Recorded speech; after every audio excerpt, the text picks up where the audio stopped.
Hey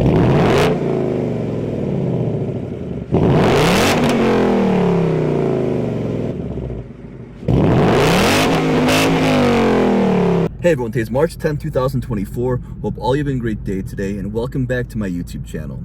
Today's video, I'm going to go over what I missed most about not having a Mustang GT for the last almost 7 years now. So if you guys are new to the channel, I took delivery of this 2020 Ford Mustang GT about 3 months ago. And I owned a 2016 GT 7 years ago for about a year. So I sold my 2016 Mustang GT in 2017.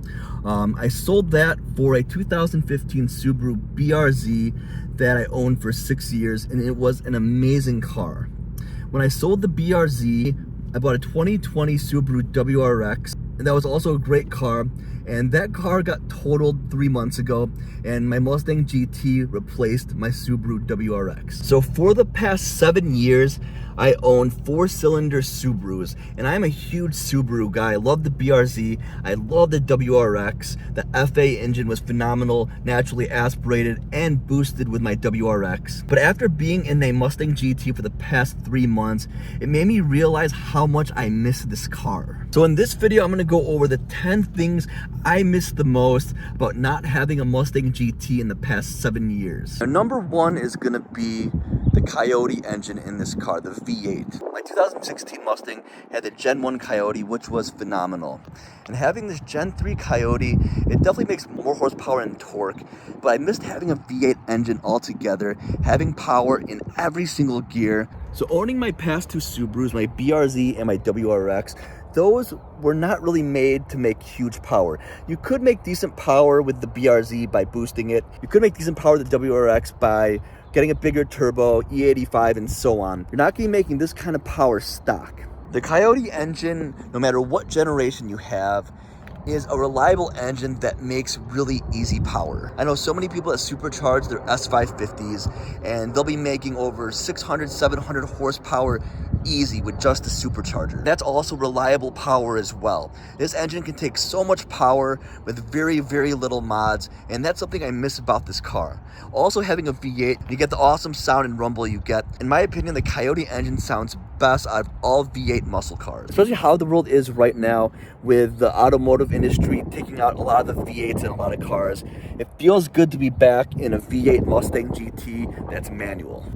I also picked up this aftermarket Roush intake, which I'll go over in a different video, but this is also a new modification I put on my Mustang GT. Since we're outside the car right now, number two is going to be the sleek design of the S550 Mustang, also the S197. I did own a 2007 and 2011 S197 Mustangs, but in my opinion, the S550 Mustang has awesome body lines, and it looks good from every angle, from the side, from the front. The body lines are so unique, especially the S550 has more of a European look to it compared to the S197s. It just looks so good.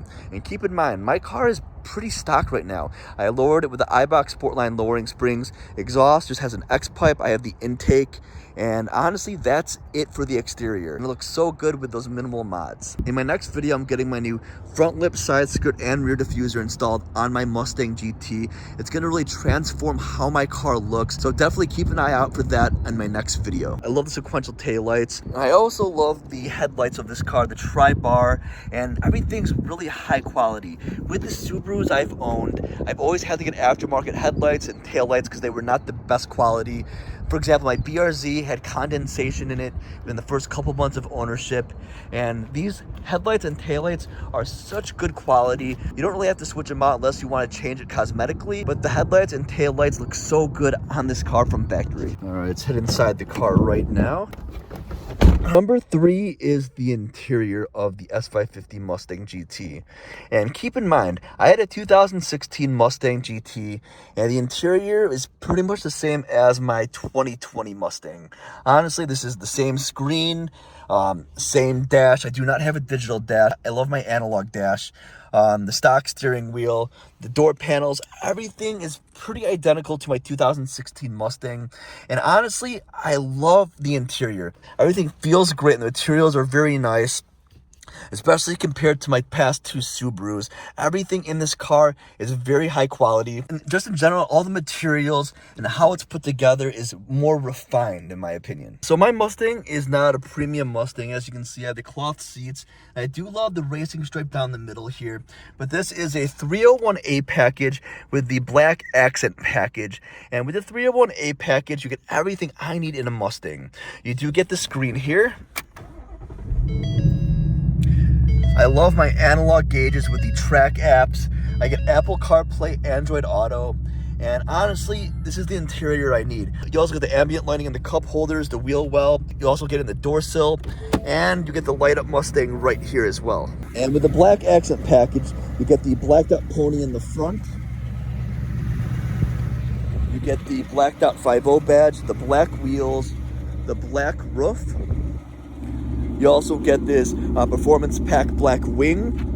Also, you get the black GT in the back here. Number 4 is going to be having the track apps. And this is something that's awesome that comes with the Mustang GT. A couple things you get launch control. You can pick the specific RPM you want to launch at, which is awesome. You get active rev matching, which is new to me. I just started using it, and it's honestly really nice having the active rev match. We also get different timers, acceleration timers, 0 to 30, 60, 100, 1/8 mile, 1/4 mile. I also get brake performance, and for me, I love having a line lock. It locks up the front wheel so you can do an easy burnout. You also get a lap timer here, launch control. Track apps is something I definitely missed, and I'm happy to have it back in my Mustang GT. And number 6 is how easy this car can make power. I kind of mentioned this earlier, but with just a supercharger by itself, it can make 700 plus horsepower easy.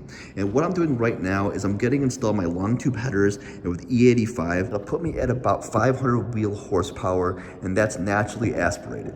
And with the Coyote engine being that strong, it can make power so easily, and that's something I didn't have with my past two Subarus.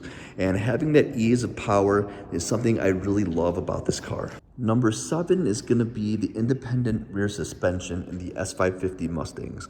I did have an S197 that had the live rear axle, but since 2015, the Mustang changed completely. So starting in 2015, when the Mustang had the independent rear suspension, it really changed what the Mustang was. It wasn't just a straight line car anymore. It was able to take turns really well, go on the track, go on the drag strip. Made it so this car was more well-rounded. Now for number 8, and this is something I did mention earlier as well, was the sound of the V8.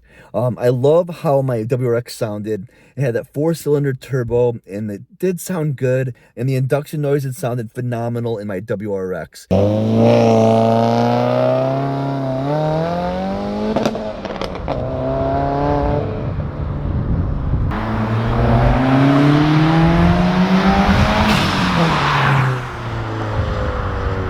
But nothing beats the rumble and the sound that the V8 makes. Especially this Coyote engine is one of the best sounding V8s you can get. It sounds so good.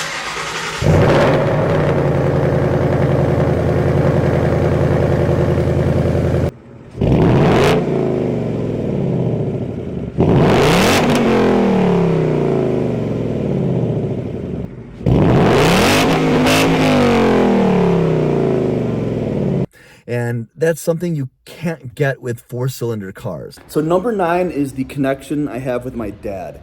My dad passed away this past January from stage 4 kidney cancer. He was diagnosed 3 months before he passed. Before his diagnosis, he was completely healthy, so it was all really sudden. My dad was a big Mustang guy. When I was growing up, maybe 1st or 2nd grade, I saw him modify his 2001 Mustang GT. And then when I was in high school, he bought a 2007 GT as well, modified that. I was able to see how much joy modifying his cars gave him, and that's what got me into modifying my own cars.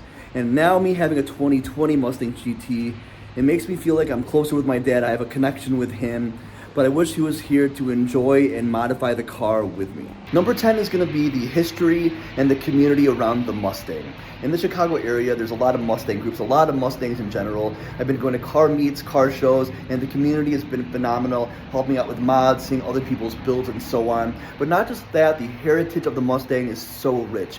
Coming out in 1964, it was one of the first pony cars. It was one of those cars that was affordable, had good power, and had a sleek, really nice design. And it's one of those cars that really represents America. Alright guys, hope you guys enjoyed this video today. I'm gonna end the video right here. So the Mustang to me means so much, considering my dad and my grandpa, who both passed away this past year, were really big Mustang guys. And I'm a big Mustang guy. And not just that, when I drive my Mustang every day, it gives me a feeling that honestly no other cars can give me. I love getting up in the morning knowing I can drive my Mustang to work or drive my Mustang anywhere. And I feel like I always want to have a Mustang in my life. So please leave a like, subscribe to the channel if you're new. Leave a comment down below what you guys thought of my top 10 reasons why I missed my Mustang GT. I'm happy to be back in my 2020 Mustang, and I'm excited for all the mods I have coming really soon. Please subscribe to the channel if you want to follow my journey modifying my car. And now that it's getting warmer outside in the Chicago area, I'll be going to car shows, car meets, and I'm planning to film a lot of that for all of you. And remember, I respond back to every single comment I get. Peace out. And I'll see you guys in the next video.